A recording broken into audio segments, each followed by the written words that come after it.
What is going on in the world, Lubie? I mean, and good morning, people. It's good to have you guys with us. Destined to go to the racetrack later on today. And Mayo's good. I mean, he keeps bringing those Friday and Saturday forms. Although, one thing I find, and I love Tony Screno, but he always ends up taking like the Saturday racing form. Oh, does he?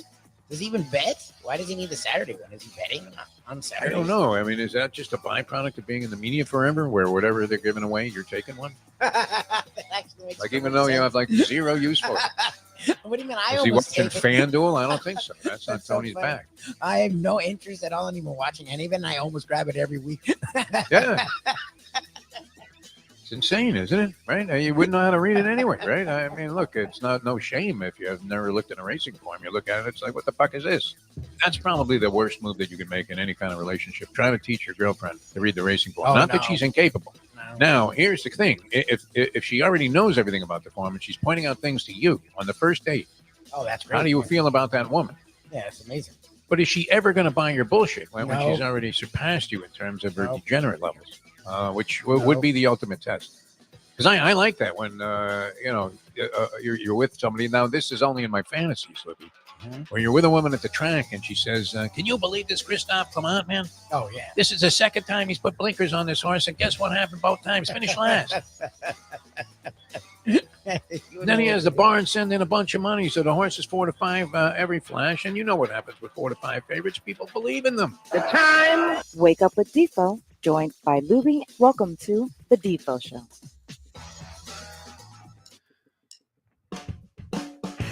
All right, very pleasant. Good morning, everybody. Great to be with you here on Degenerate Friday. Made it through another week here and to the weekend. All kinds of great stuff going on in the world of sport and around the world in general. And I think, did we win round one, Lubie? Did we win round one last night? Joe Biden made it all the way through without having any kind of health issue. He looked fucking great. I love when they look at the Repubs and he's saying funny shit and they have to laugh. Yeah. And it's like, fuck you. What's the guy's name? Mike Johnson now, the Speaker of the House. What a putz this guy is, my God. I just love, and again, we try not to do party stuff, but we are who we are. And it is what it is. And look, it's going to come wildly. I mean, if it isn't in focus already, please. I mean, think about it for a second. The monumental catastrophe that we're sitting on here. I mean, you may not be a Biden fan. I happen to like a little semblance of order as compared to the absolute, just total chaos and disruption that every day was with Donald Trump as president. The guy wasn't equipped to be in this office. I mean, even if the guy was totally inept, that would be great. But to be somebody that only expands the chaos every day of what was going on in this country, I mean, it was a disgrace, including, look, anybody that saw this January 6th thing and doesn't believe that there was something wrong there's something wrong with you. I'm sorry. The epitome of it. It was... Because remember, he ran for a year or two, and then it was 4 years. So it was like 5 years of him stoking fires. Yes. Because that's the thing. It's funny. The Republicans used to be like, we love America party. Right now, with him, it's we hate America. Bad about America, and that's okay. It's again, I'm okay with you being honest about our country. It's not perfect. It's not this automatically greatest. Leave the goddamn country. Other countries are great too. But we're great as well. But it's just like, you guys have done these weird 180s because of a fucking guy who's clearly raving lunatic. Like, if you go to his website, the stuff he wants to do if he gets into office, it's fucking... It's an atrocity. Super fascist shit. That the Republicans used to be the stronghold of America, democracy. It's just weird. But anyways, like, my favorite is Johnson. They're like, have you talked to Biden? He's like, no, I talk to Trump every day. Trump's not in office. All right, he's not even a president right now. How is he influencing what's going on when he hasn't been in office? And by all accounts, and anything that you look at, this guy was so unhinged. Yeah. Not only while he was president, but even more so now. I mean, the guy's a shot fighter completely. Never mind Biden being 80 years old and bordering on senility if he isn't there already. Stumbles, he's tripped over the stairs, but when he talks, it looks like, even with the glassy-eyed bullshit, it looks like he has a thought somewhere in there. Yeah. Trump just goes off in all these weird tangents. He's nuts. He doesn't know what he's saying from one minute to the next. He just seizes on something and he's doing this with clever sayings as he was. I mean, that's what people dug about him, right? He was insulting all these guys, Little Marco and all of this other bullshit. Never once taking into account that he's an atrocity as a human being. period. But never mind all that. I mean, the fact that this is coming down again is unfortunate. Do I secretly hope? I mean, not even secretly, openly hope. I mean, if there was a young, dynamic Democratic presidential candidate, Oh yeah. I would gladly be voting for There was that a moderate one. faction. I've never thought to vote Republican. I'll be brutally honest. But if there was someone in the middle, Even a reasonable guy that was maybe. running as a Republican, I might consider it at this point. Yeah, it just sucks. Like But a nutbag. I mean, I'm not putting this guy in office under any circumstances. And if it happens, I mean, I know everybody always says this, like, I'll never go to another NFL game again. Can you believe this bullshit? The officiating so bad, I'll never go. And then you're the first guy begging for tickets to opening day the next year. Yeah. Nobody ever follows through with a sports boycott. If that happened, then sports wouldn't be enjoying the lofty monetary. I mean, It's a field day for virtually everybody. Every franchise is worth 20 times more than it was years ago. And nobody's losing money in this. In fact, it's like the thing about Trump. He's the only guy that ever lost money in the casino business ever. Yes, he actually is. Owned a fucking casino and lost money. That's pretty incredible. Casinos make money. He's a brilliant businessman. It's going to turn everything around with his business acumen. But I was very happy. I mean, for round one, I mean, we are. It's not like we're fooling anybody. We're pretty much in the open. And we don't have any problem if you want to vote a different direction and you think the country's fucked up in a lot of ways. That's all fine. I'm not going to argue with anybody about that anymore. But I seriously would be. I mean, I would be scared, honestly, as I was the first time if Trump got into office again. And what would happen? I mean, where the guy's stated goal is to get back at everybody that fucked him over in his eyes the first time. Yeah, like I don't even know how you look at that. That's his policy, right? I'm going to fuck everybody. Okay, great. Yes. And I exonerate myself from all of the bullshit that I did the last time I was in office, which was beyond atrocious. So we need Biden to just hold up. Just live, goddammit. Because it's going to be dicey enough whether he wins, but we just need him to hold it together. And so I think he did last night, did he not? He was actually fired up a little bit. He was good. I saw a clip. I didn't see all of it. I didn't watch all of it. I have to say. A clip that was like 5-10 minutes, and I was like, oh, good for him. He started like once, and it was like even the Republicans were like, fuck, this is a good speech. Like that's what I like is when because you'll see when they're ready to make fun of him and they sat there going, shit. He nailed it, right? Which was good. I don't know how he did it, man. They must have had him on some kind of drugs. Like the thing. I wish I had some of that stuff. This is the state of affairs in the United States today, though. We're rooting for this old bastard just to make it through the speech. So we don't have to deal with the other schmuck. That's it. I'm sorry, people. I mean, I love this country. I'm a red-blooded American. Yeah. I remember I didn't even want to leave the country, for a semester while I was in school because I thought I just love it here. Why would I want to go anywhere else? It's fantastic. And I, of course, took that trip to Italy. That was a bit of an eye-opener that there is another way to live. But, I don't know. I mean, do I take any of my other escape routes? Sell the place here and move to Costa Rica. What do I do? I could live like a rich man if I just move to Mexico. I'm not going to do that though. I don't want to do that. I just don't want it to become Russia or Iran. That's my thing. Like whatever party's in office. Well, it'd be nice, if you felt comfortable that whoever won this presidential election was going to actually do some good. Yeah, that would be nice. Yeah, that would be nice to see. But it's an atrocity. But I was very happy to see Biden actually made it through. I didn't want to see him carried out with like oxygen and stuff. That would have been a bad start. And then, obviously there would have been an easy thing for the Republicans to capitalize on, which capital seems to be a big issue. Is it true they really don't have any money because Trump spent it all on legal fees so far? He does. Well, that's the fun. I love this thing where is Lara Trump a wife of someone, or is she a daughter? I don't know who the fuck she is, but is Lara Trump's now a co-chair of the whole party, which I don't even know how that worked. Like the fact that they scream about Hunter and he had no official office. I don't know even what it's going to end. Now all the people that were connected to this thing with Hunter were all liars and all put up by Russia. So it's literally even worse than Hunter shit. And that's it. And every relative of Trump had an official office in the White. Like, it's like, I don't even know how you work any of that. And now this one's the co-chair of the party is not the candidate. The candidate is put up by the party, but the party was there before, the parties are after. Somehow he's overtaken the entire, like, the money for campaigns are not personal funds. You wouldn't think. No. But supposedly it's all his money. It's Yeah. just his money. He's really taking advantage of this. I mean, it's such a beautiful con. It's incredible.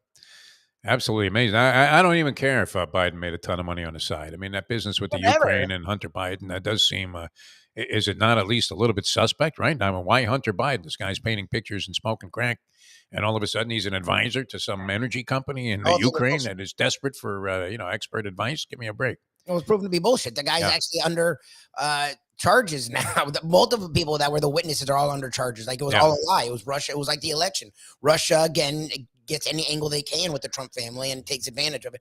Oh, sure. Well, Trump wants to build a hotel there or something. It's just fun, but like the guy's in millions of dollars in debt. Is that a person you want to have leading that? Like, isn't that the person that could be corrupt? We know he's corrupt, but isn't that the person that can be corrupted? The person that's in debt. He's speaking in tongues, though. The stuff he says is absolutely asinine. I mean, at least Biden is somewhat focused on what the hell's going on. As foggy as his memory may be about what happened this morning. I don't even know if he remembers that he took a shit this morning. But it's still better than some rambling fool who's all over the place and what was a bat out of hell to begin with. All right, let's get into a little sporting life. We gave you a winner yesterday. I'm very proud of this because I wasn't sure about it, Lubie. I really had no knowledge. There was no foundation of any kind of factual data that I explored to see and come to the conclusion that Belmont laying 11.5 was a good bet last night against Valparaiso. You know the reason we bet Belmont, because we bet all teams that are named after racetracks. Yes. Do you want to lay 11 and a hook with this team in the Missouri Valley Conference tournament? Is that not a little bit suspect in terms of your overall behavior? Maybe even worthy of you considering some form of counseling if you're taking my advice on this. And sure enough, an easy winner. I mean, just belted them right out of the arena here. Belmont up 48-22 at the half. Pretty much had the game in the bag. They're laying 11 and a hook. They're up 26, and they win the ball game by 25. They sustained it all through the second half. So 86-61, your final there. A winner on going into a Degenerate Friday. We found a winner. So that was a good spot. We talked about this a little bit on our No Filter show, the morning briefing, nofilter.net, Caffeine TV, doing very well on a national level there. It's one of the things that keeps us going here because we'll look and go, well, look at that, 3,000 views, 58,000 views. Every now and then one of them pops up and you're like, what the fuck did we say that day? I don't know. I wish I could bottle it and sell it and remember it. Exactly. They're weird. I mean, it's a very strange system. All of these things are a little bit bizarre and a little hard to track exactly what the fuck is going on. And don't think that isn't lost on advertising. How many unique views do you have? I don't know. And I don't know why when people are watching. Yeah. Looking at these numbers, they don't look bad. They look good. I don't know where they come from. The ones, it's like 4,000, 6,000, 10,000, 270,000. Like, what the fuck did we talk about? It's craady shit. Yeah, I don't know what they did on that particular day, but we're going to have to go back and watch some of those shows. Actually, when I go back and watch the ones that have the most views, looking, I go, what the fuck was that? Yeah, it wasn't Boy, you were off that day. Jeez. Stop saying you know. Exactly. You find things to be critical of, but then you realize that this was, for some reason, what the people were loving. So what do I know about that? But we used to always do this. It was common in college football, especially when I was covering Hurricanes on an extensive basis, and was involved in every game. And you would always get people with the question, do you think this game has national championship implications? How do you feel about that when that comes up? I mean, late in the season. Yes, I was going to say it does. Fine later in the year, but when it's the first game, right? It was like Miami and Florida. And actually, when you think about it, that particular year, that was the '83 season, wasn't it? When Miami got trounced by Florida in their opening game and then came on and won the national championship. Was that season? I think so. Yes. Miami got annihilated by Florida and still won a title. Annihilated, like 30-2 or something. Like, how much did it matter? So it actually didn't matter. But I don't know. I mean, it probably didn't have national championship implications because nobody would have seen the Canes winning the national championship that year. Exactly. Were they even ranked going into the season? No, they had to be, I guess. That was early 80s, right? Like, that was before their run. They had I think, a reasonably good season the year before, but nobody could have anticipated. I don't know that anybody could have anticipated they were going to win a national championship. Hell, they were playing a guy at quarterback that looked like Ichabod fucking Crane, right? Bernie Kosar, who got the job sort of, very late in fall practice. Where it was named as the starter. after beating out a couple of guys that you thought easily would have eclipsed anything that Bernie Kosar could have demonstrated to the coaches, correct? Vinny Testaverde? Mhm. Just looking at Vinny, he looked like the guy that you would want. And imagine you're watching this guy throw in practice. He had a cannon for an arm. Yep. Incredible, a howitzer. Yep. And then you had Kyle Vanderwind there. Kyle Vanderwind, who I don't. Do you remember this guy? You were like 3 years old or something at the time. If alive, I was very young. Yeah, it was a guy that he was a guy that had played the year before. Had come in. I think they had a couple of injuries. Vanderwind might have been the third string quarterback the year before, but he ended up starting a bunch of games at the end of the season and looked pretty good. And as the incumbent to the position, you would have thought that he might have won the job or been the number one guy there. And yet somehow Schnellenberger says, well, I like the football acumen of this young man. And he picks Kosar, who throws the ball sidearm like Dan Quisenberry. Had, his feet looked like he may as well have been wearing clown shoes the way he executed his footwork. And somehow he ends up leading them to a national championship. But people always talk about that, and you see it from time to time during the regular season in different sports. Well, was this an example of it last night, Louis? Does it matter in the NBA when two teams and you're thinking there's a strong possibility? Would you bet against either Boston or Denver being in the NBA Finals right now? Boston by a lot. I don't see. You don't think they being make the in finals? They don't emerge from the East with all the problems being that in are the being had by finals. teams in the East. Being in the finals, maybe. I mean, They weren't terrible in this game last night. It's not like they got blown off the court by Denver. They fell behind by double digits, I think, in the third quarter, and it sort of hovered there for a long period of time. And then Boston made a little move at the end of the ball game. But it's true. I mean, and this is what you need from your guy. And I don't know, do you get this all the time? You can complain about Jimmy Butler not being engaged and involved at this level all the time. he's not. Jokic is. Yes. It doesn't matter what he's doing. He can have 4 points in the middle of the third quarter. And then when they need to turn it on, and they have to produce buckets on every possession, especially when they're in a half-court set and not out on some kind of a fast break. But all they do, they toss the ball to Jokic. He always makes something happen with it. Yes. It's incredible. Like, look, we were talking. It's funny because we were talking about Doncic with Luka and the way that he runs an offense. Yeah. And how it's funny. People, the Mavs haven't put around the exact talent. He's frustrated there. They're talking about he's going to want to trade at some point because he can't win there. But if you look at, he actually has had some guys that are pretty good around him. And they did go with the Jalen Brunson to the conference finals, but they've never felt like a serious team. And like, the more I think about it, it's like, well, that's because of him. Like that, the way very possibly so. True. He does. Other guys have good numbers around him, but I don't know if it's going to win. And yes, Jokic is similar in the sense that he has the ball in his hands, but it's very different. The ball doesn't stay in his hands. He gets rid of it very quickly, yes, very decisively. And if it comes back to him, he does it again. Like Doncic will do the old school Timmy Hardaway. I'm gonna ball handle. He tries to maneuver to get a shot off of some type himself, and only seems to give it up at the when end of his nothing when he's exhausted all these possibilities. Exactly, and that's the thing is and when you do that, you slow. I don't know if that's totally true, Lubie, but I mean, as compared to Jokic, who seems to already have his next two moves planned out.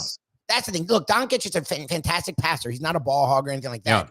He moves the ball. He gets a lot of assists. The offensive possession is very different when it's the Mavs with Doncic versus the Nuggets with Jokic. Like Jokic is always planning the next move, and he shoots if he has a mismatch. That's a smart basketball move. Other than that, he wants to get the ball to one of the other guys, and they are ready to move it as well.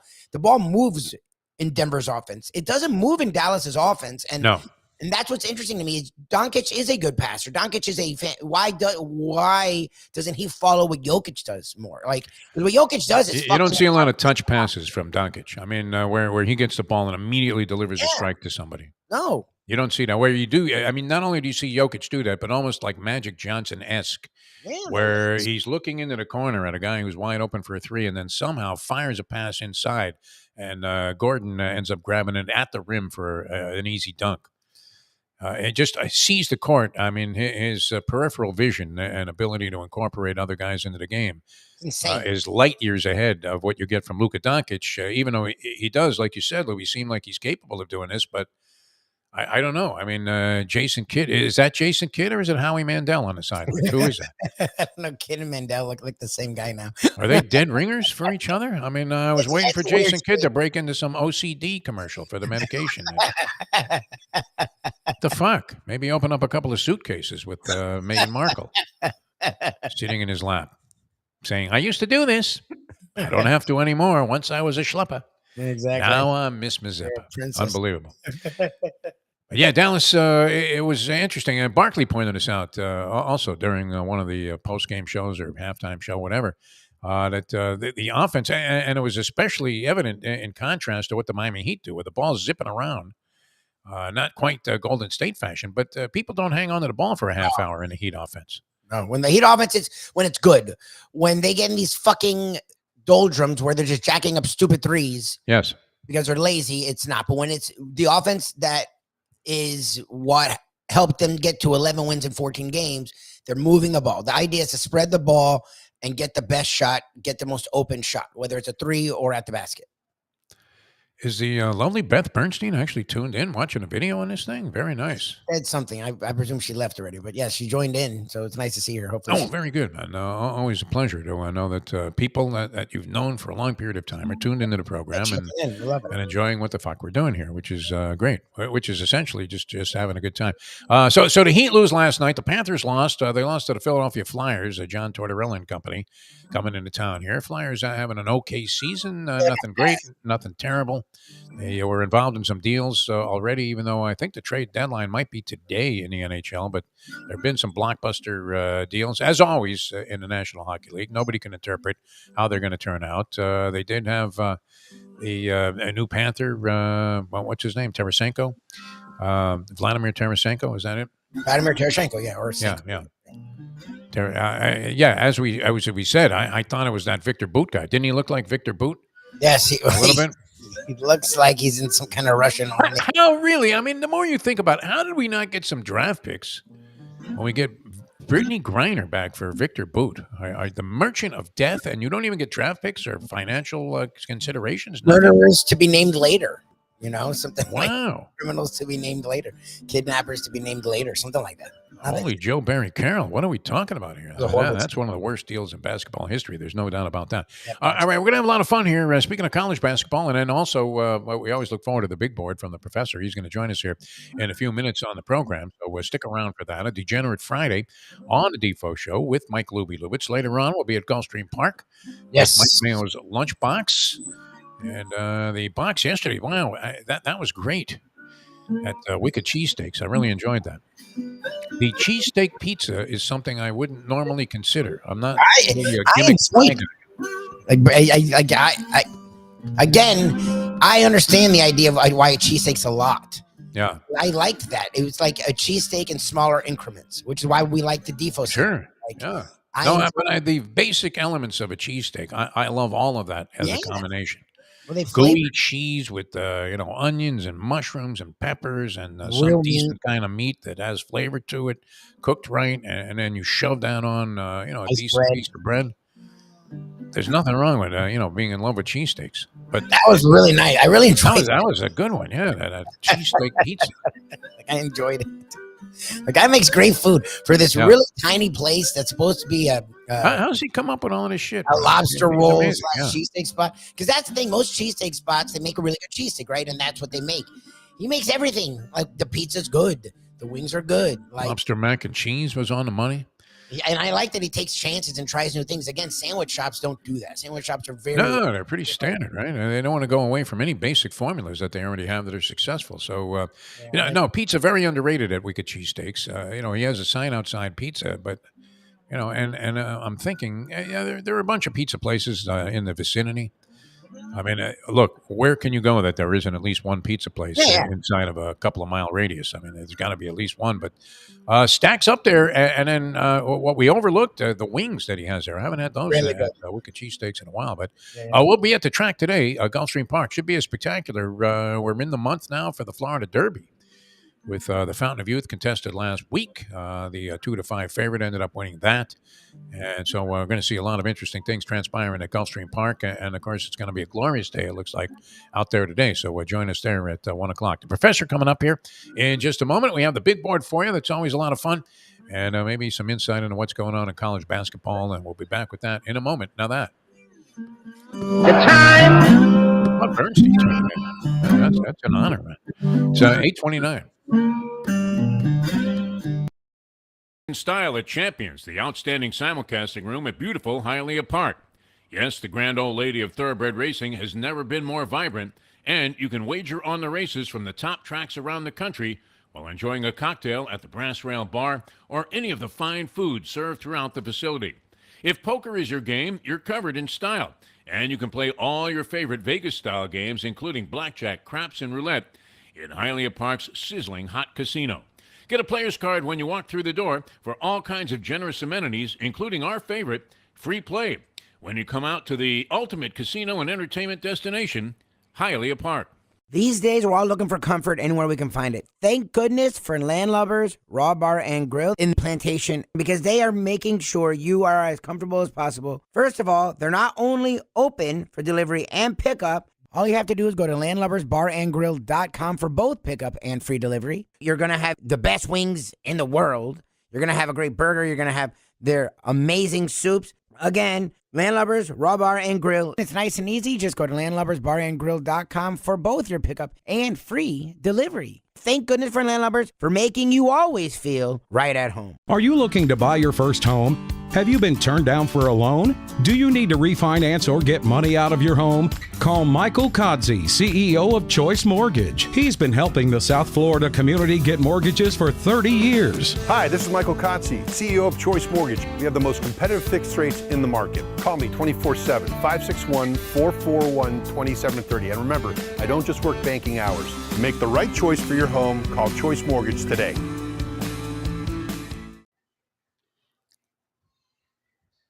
This has been great because as cold as Jersey Kyle has been with his degenerate stimulus package horses, this man has been on fire with Australian rules football to the point where people are calling him Crocodile as he joins us here on the show, the Crocodile himself, the professor, now 14-8 in documented picks on Australian rules football. Professor, how are you, my friend? I'm good, Defo. In fact, not only am I 14-8 and picking Australian rules football, I am 6-0 in Australia's favorite national game. Is this or is this not a night?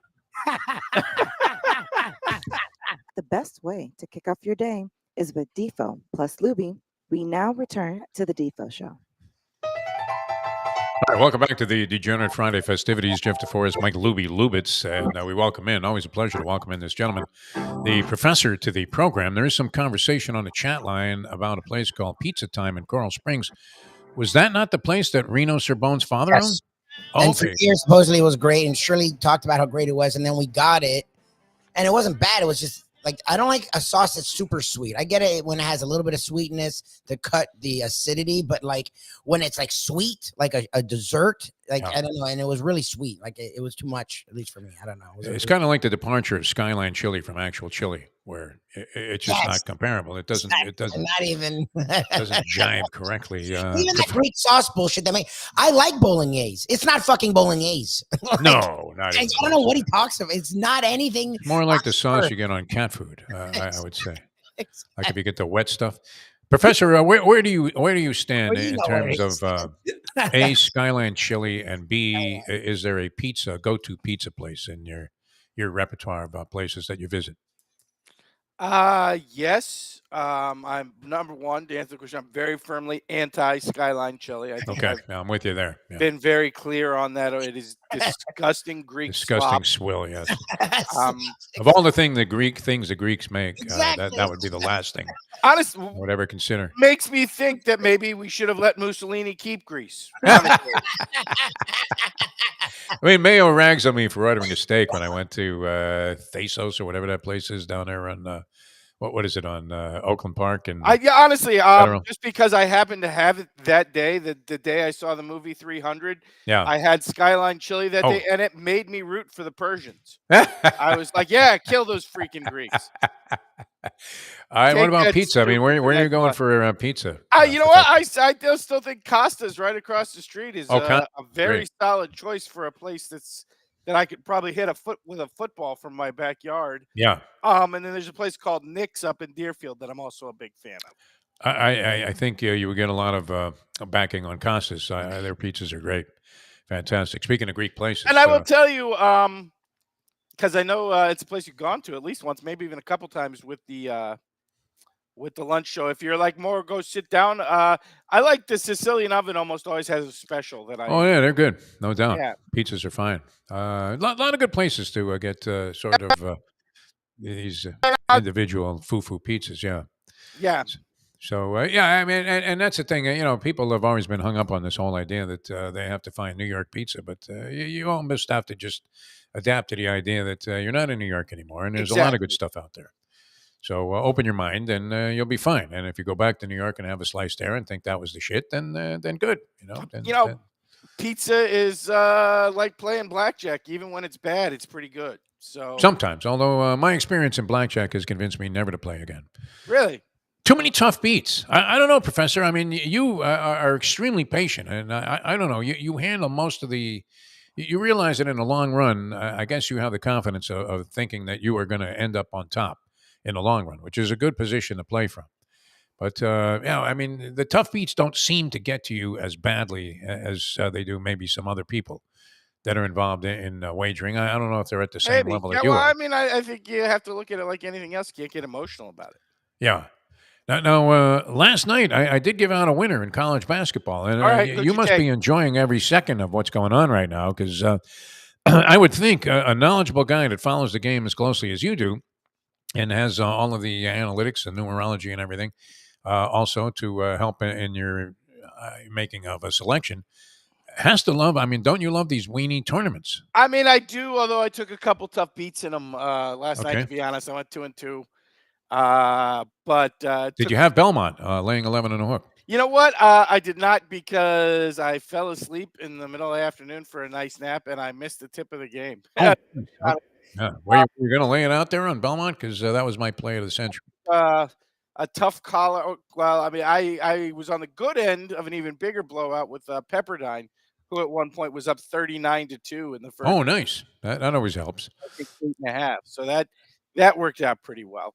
But I also took a collar on Western Illinois, who was laying 2.5 and won by 2, and Southern Illinois, who were laying 5.5, were up 6 with 30 seconds left, and then missed 2 front ends of 1-and-1s to not only miss the cover but go into overtime and straight up lose. So, oh geez, I actually kind of like it better that way when you have a team that blows the cover. Screw you, then I hope you lose.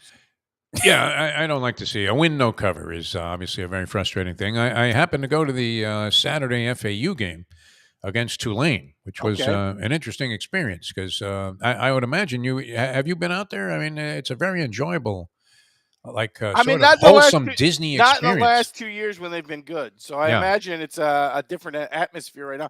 I also saw the story where yesterday where supposedly LeBron is trying to bribe Ohio State to take Dusty May away from FAU and take him back to Ohio State.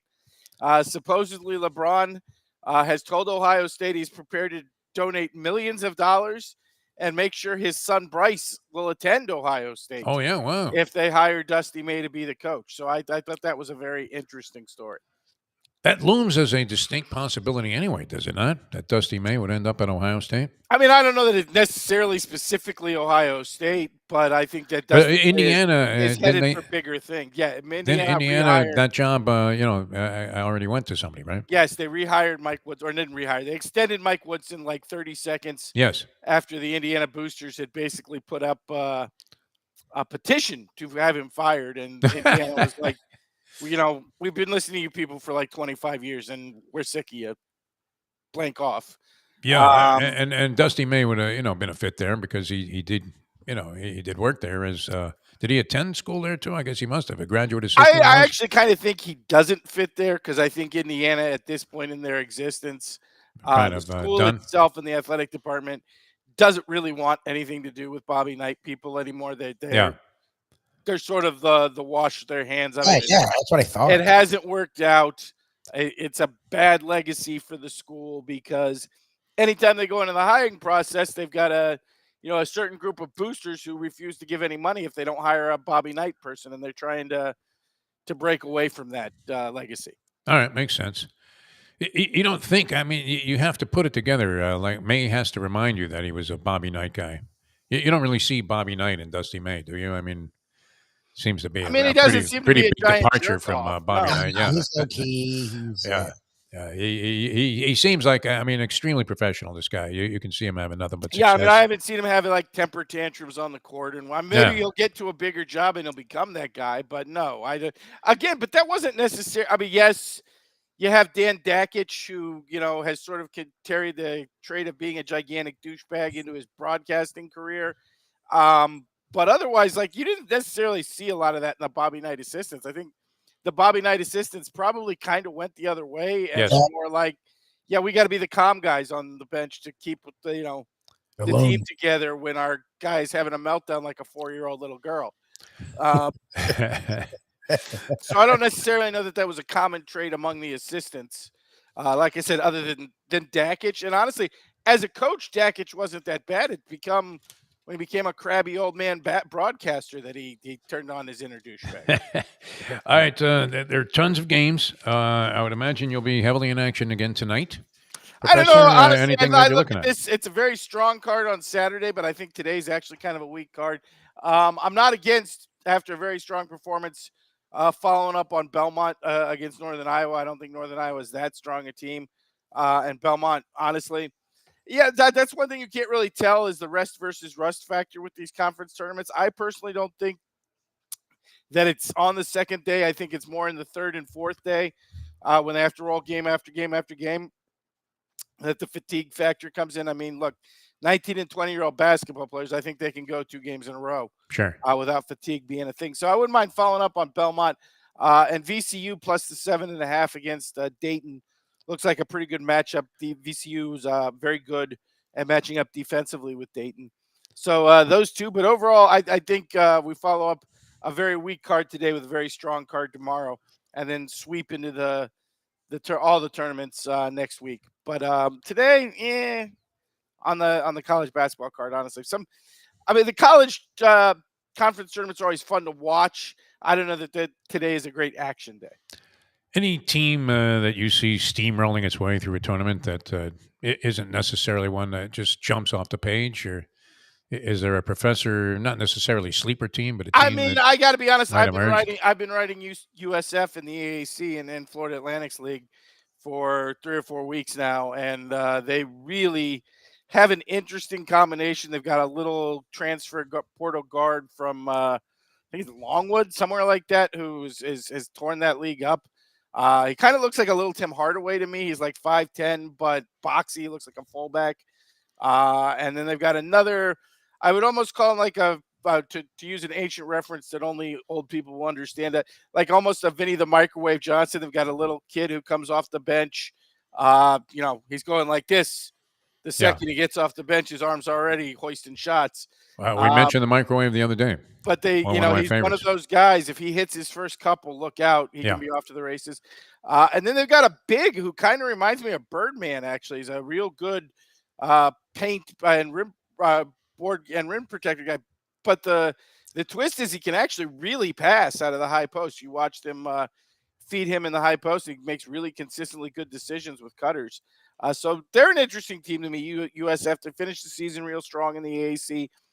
Including kind of smoking FAU for about 35 minutes. And then FAU made a furious comeback, but fell short in that one. Drake has a really nice basketball team, but their league is pretty tough, particularly with Bradley.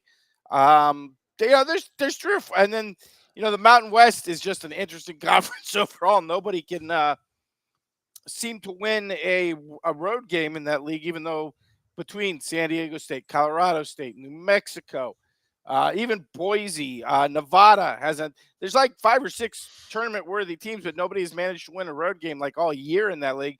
And then out of nowhere, late in the season, UNLV has just viciously started defending their home court. I think they're 3rd or 4th seed in that league. I believe the tournament is played in Vegas, So I would definitely keep my eye on UNLV playing on their home court, simply because nobody in the Mountain West has been convincing on the road in the least. All right, sounds good. The professor, ladies and gentlemen, certainly knows his stuff and be a valuable asset to us. Degenerates, we degenerates all during the tournament, the conference tournaments, and then of course the big one, which has the Sunday selection day of March 17th. Is Patino getting in? Do we know? I would say right now, yes? Probably not. Not? But Okay. in almost any other year, he would. I was talking about with the great Blake Chadwick, who. Yes. Blake Howard is his professional name now, Lubie. I always forget. Is it Blake Howard? Is it Next or whatever the fuck he's in? Is Blake Howard? Yes. He's got his wrestling name. Those of us around here know him as I think he's Blake going by Chadwick. Soli. Blake Soli. Yes, the wrestling world knows him as I think it's Blake Howard. It's Blake. But one of the big college basketball fans we knew around here. Honestly, this could be the most vicious bubble ever. You have, I would say, a group of like 15 to 20 teams. Oh, jeez. Oh, God. All of whom are roughly equal, and all of whom are playing for 8 spots. So, like, at least half aren't getting in. And, again, it's going to be a very interesting format because you go back the last 3 or 4 years, the tournament committee has largely just thrown conference tournament results out the window. They've basically said, we don't care about conference tournaments anymore. But this year, I think they're going to have to use the metric, and probably pretty heavily for the bubble, simply because, again, you have a large group of teams competing for a small group of spots, and just about all of them have roughly equal resumes. Yeah. I saw, what were those numbers? Some guy that you quoted last week that puts out these Pomeroy. numbers. Pomeroy, yeah. With the top 50 or whatever, offensive, adjusted, and defensive.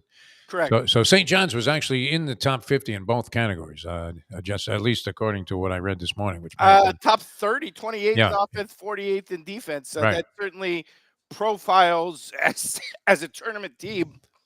But again, 18-12 record.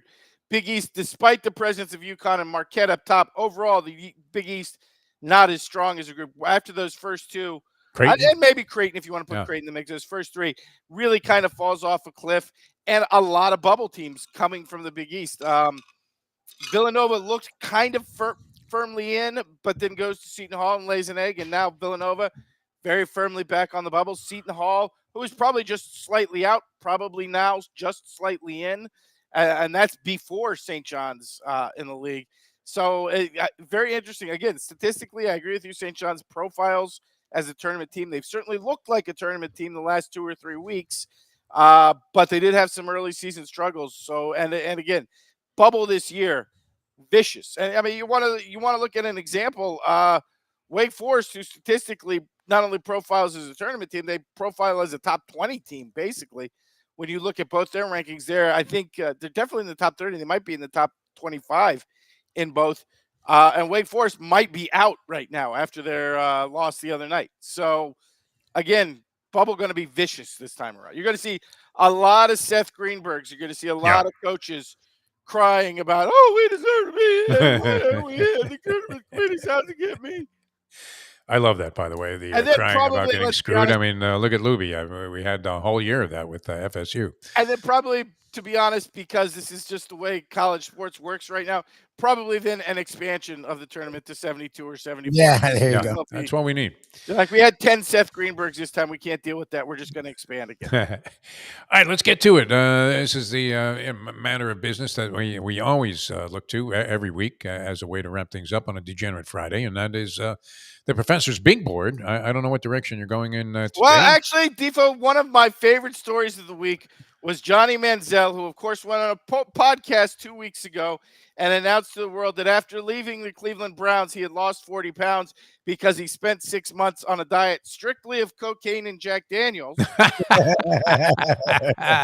Followed it up with a big announcement that he will no longer beats shooting Ozempic. He will no longer be attending the Heisman Trophy ceremony until the Heisman Committee gives Reggie Bush his trophy back, because Johnny Manziel, who, let's remember, was the man who first started selling autographs to desperate Aggie fans, feels that if what you did back then is legal now, you ought to get your Heisman back. And I don't even disagree with Johnny Manziel. I have no problem with giving Reggie Bush his Heisman back. Taking him away from it in the first place was kind of crap anyway. Yes. There's Heisman winners who have done much worse off the field than, take a couple bucks from an agent. That's not my point. But my point is, like, I'm sure the people at the Downtown Athletic Club were like, oh no, Johnny Manziel's not coming anymore.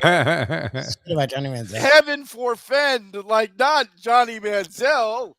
Who's gonna sell coke in the bathroom during that? Just push that guy that was selling, the hair tonic and the mints out of the way. Much less hookers purchased off of Instagram at the ceremony. We gotta have Johnny Manziel back. Yeah. So we thought, and we put some thought into it, and we decided to come up with the big board of other winners the Heisman people would probably prefer didn't show up to the ceremony. From now Excellent. on. Because let's be honest, it's not just Johnny Manziel. There's a few of them over the years who have been an embarrassment. And let's start with number 5, and that is Nebraska's Eric Crouch. Oh. And not because he's necessarily been a bad guy, although over the years, particularly right after he first won it, he did wear a lot of very interesting, let's say, suits. And by that, I mean suits that looked like he was about to go out to Times Square and pimp some hoes after the trophy was presented, or perhaps sell X at New York clubs. But mostly because I think at this point the Heisman Committee would just prefer that everybody forgot that Eric Crouch won the Heisman. Yes. That a guy who Somewhat in the year he embarrassing. won the Heisman passed for 1,248 yards, 7 touchdowns with 10 interceptions, won the Heisman. Yeah. That Those are Bob Greasy numbers. Yes. That a guy who won over Larry Fitzgerald, future Hall of Famer, actually won the Heisman. So I think overall, if Eric Crouch would just stop, that a guy who never made an NFL roster, by the way, never even made a practice squad, won the Heisman. I think the NFL would honestly just be like, you know what? If you don't want to show up anymore, Eric, we could just send a ballot to your, I don't know, post office box that feeds the trailer where you live. It's hard to imagine that they would, be upset if this guy never showed up again. We could send the ballot to the UFit where you take showers. Like I'm assuming Eric Crouch lives in a van at this point. I don't actually know. They have made money. He's probably cashed in on his fame somehow. Yeah. You would think. Yeah, I mean, he's got the Heisman. He can go to any of these autograph shows. Yeah, he's not I feel in like the commercial. Even Nebraska fans are kind of embarrassed that the guy won the State Heisman. Farm is distanced I don't know how himself much from money he's making off of it. Yeah. Put it this way: the Heisman House has got a lot of dudes in it. You've never seen Eric Crouch in one of those Heisman House commercials. Never. He's never in any ads. No doubt. No Dr. Pepper. None of that. It's And incredible. that takes us to number 4, which is Oh, why is there a transsexual on the stage? Let's forget everything else about Cam Newton. Yeah. Let's forget about the circumstances of Cam Newton's Heisman winning season. Let's forget that his dad was actually barred by both the NCAA and the Heisman Committee from attending and then showed up anyway. This guy is basically Tyler Perry at this point. You never know when he's going to show up on stage dressed like Medea. I'm using this picture. This is one of the tamer outfits. Yes. That Cam Newton wears. This, I don't know what this is. Fake Boy Scout troop leader. Honestly, he looks like he's going to be on the corner trying to sell me some Thin Mints. And he's second. But driving a dog sled, yelling Cam mush. Newton, gigantic guy, and we saw that video last week where he beat the hell out of like 4 dudes. So you don't want to be aggressive with Cam Newton, but you're also a little nervous about a guy who might show up dressed as any cartoon character at any moment at the Heisman ceremony. A guy might show up dressed as fucking Snagglepuss. I mean, he literally did a podcast at the end of the season where he was criticizing current NFL quarterbacks, where he was dressed up like Captain fucking Crunch. It's kind of like Michael Jackson's lawyer sounding just like my wife when we're going out and says, as he's showing up to court, you're wearing that? Again, I don't really have a huge problem with Cam Newton's, his history, which is a little funky in terms of winning the Heisman. As much as I have a problem is Eddie Murphy might follow him in and try to pick him up and take him back to his car because of his history with transsexual prostitutes. Oh, Jesus. Yeah, I could see the New York or whatever it is, Downtown Athletic Club, those old stodgy guys, maybe wanting to distance themselves here. Yes. That's number 4. Number 3, and this is a recent one because I feel like this man was a point of pride for a great many years, and at this point, yeah, Herschel Walker, it would be Yeah, okay if that's you just embarrassing. don't show up anymore Yeah. for the Heisman, because we don't know when you're going to pull out that sheriff's badge that you got out of a box of cereal and you are under the impression actually gives you legal rights to arrest people. We don't know when you're going to start randomly talking about conversations that exist only in your head. Yes. We don't know when you're going to start about, oh God, politics. Don't let Herschel start talking politics. What a lunatic. Again, I feel like for a number of years, this was a guy held out. And now a guy, even Georgia, doesn't want to elect, which, I mean, it's Herschel Walker. When Herschel Walker loses a fucking election in Georgia, Can you imagine? that says something about the level of damage we are dealing with at this point. Yeah, to some schmank member of the B'nai B'rith. I mean, you wouldn't have conceded that happening in Georgia. Yeah. So, again, I feel like the Heisman people would be just fine if Herschel Walker chose to never attend another ceremony at the downtown athletic club. I I mean, suppose- honestly, yeah. I would kind of like it because we've already seen the badge. Who knows what other props he carries around with him? Who knows if he's just going to pull out a pilot's hat that he won at a carnival and then try to fly up. Although I guess in downtown New York, that probably would Some be kind a of sword that lights up. great idea. Yeah, exactly. Yeah, exactly. I got this out of a cereal box. He pulls out a sword and thinks he's a pirate. Like, again, we went through this during his election where the man thinks he's a police officer because he found a badge somewhere. Maybe that happens a lot with Herschel Walker. He just finds stuff and decides that's now his career. I suppose he's about to become an embarrassment. That would be the theory that they would have about Herschel. All right, that's number 3. Well, and again, as the slide says, like Herschel's just kind of sad now, right? Yes. Because I can forget if you disagree with his politics. We can all look. There's plenty of athletes who are conservative Republicans, whatever, and very liberal also. So you know, whatever. But like Herschel Walker, like you've clearly got brain damage. Like we don't need to see like this end phase where you just make us sad. Yeah. All right, number 3, Herschel Walker weighing in as people that the Heisman Committee would just as soon never see show up again to any Number of the 2, I think we all saw this coming. Yeah. I was like, oh yeah, well, I mean, Sir, we would prefer if you didn't attend anymore. yeah, for many reasons, yeah. For a variety of reasons. the juice could be penciled in as a number 1, and yes. nobody would I question it. gotta see who's won. Yeah, Sir, that really does tweak my curiosity about number 1. Like, well, I think number 1 That is this guy's number 2. I think what number 1 is really obvious, and it pencils in with Johnny Manziel because.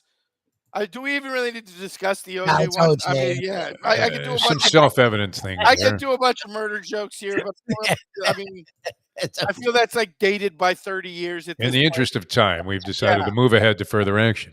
And that's number 1, and it plays along with Johnny Manziel because let's remember, for like 80 years, freshman basically was an unwritten rule, but freshmen weren't allowed to win it, and then Johnny Manziel won it, and then oh god, yeah, no more freshmen ever again. Like, it was bad enough with Manziel, but basically, you know, he just left out of college and didn't start humiliating us until he got into the pros. Whereas Jameis won his Heisman and then spent the next year basically trying to figure, how can I humiliate the downtown athletic club in as many forms as possible while I'm still at Florida State? And will I be allowed as an active player, but former Warner, to come back when I'm a sophomore?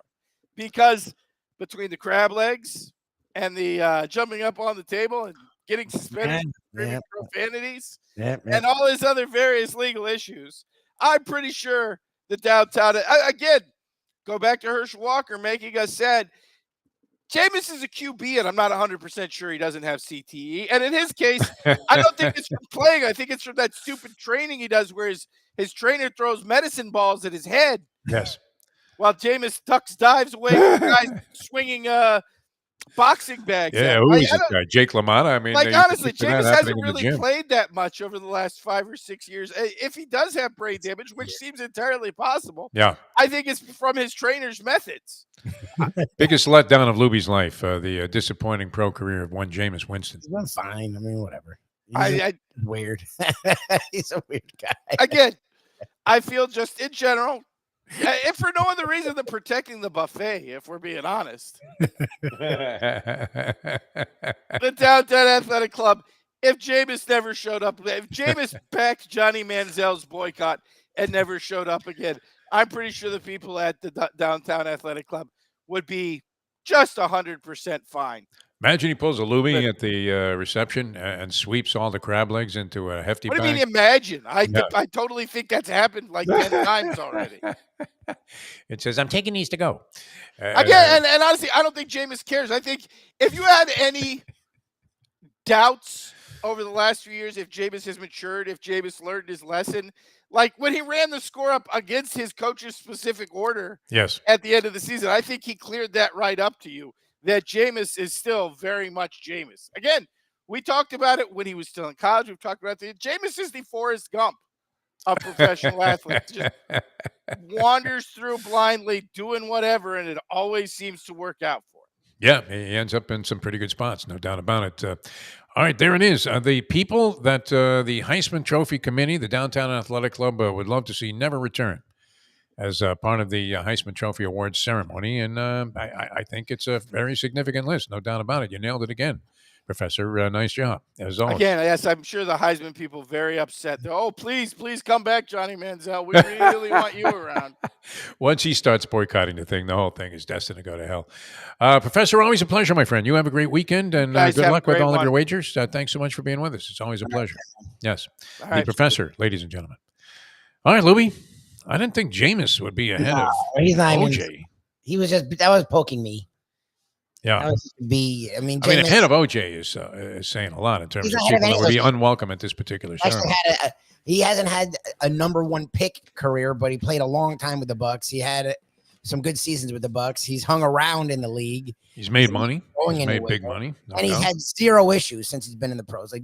Like all the stuff. He supposedly went through some metamorphosis, and I was actually convinced that it was real. I don't know that it is or not. Did you see this piece they had a couple of years ago? They ran it before, I believe, when he was starting with New Orleans and doing well. And they were talking about how he made this transformation into being a real quarterback and not being, inclined to bozoic maneuvers at different times that ended up costing his team the game, and were just completely inexplicable, even for like the dumbest of assholes to go ahead and do.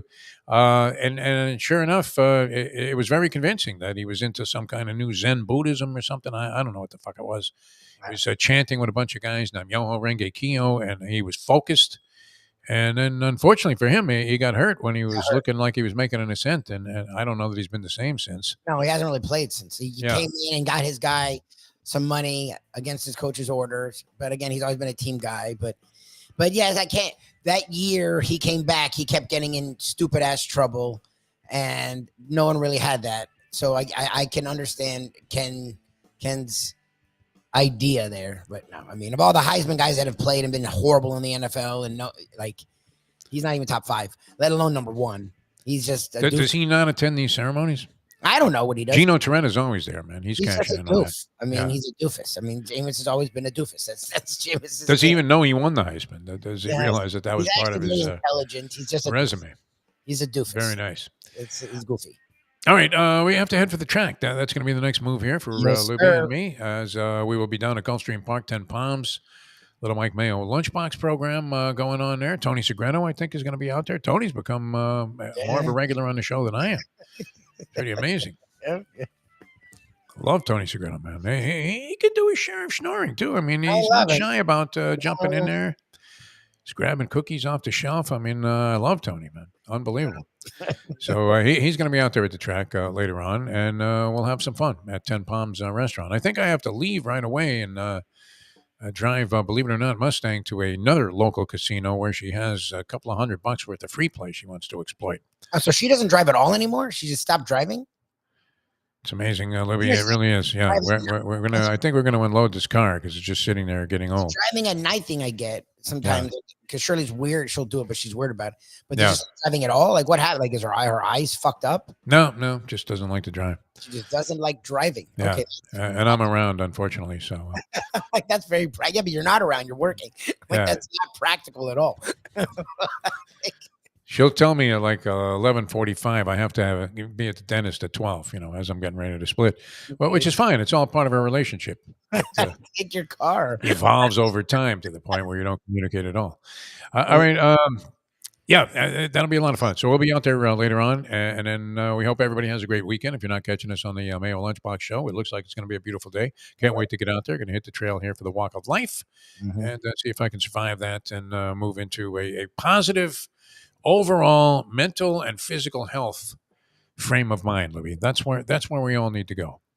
Just need to find that inner peace and channel it, and see if we can't get out of this thing in one piece. All right, we'll see you next time. Thanks everybody for tuning in. We'll see you next time as we leave you know that. The time. It's 9:04. Let's go to eat a damn snack. Look what they done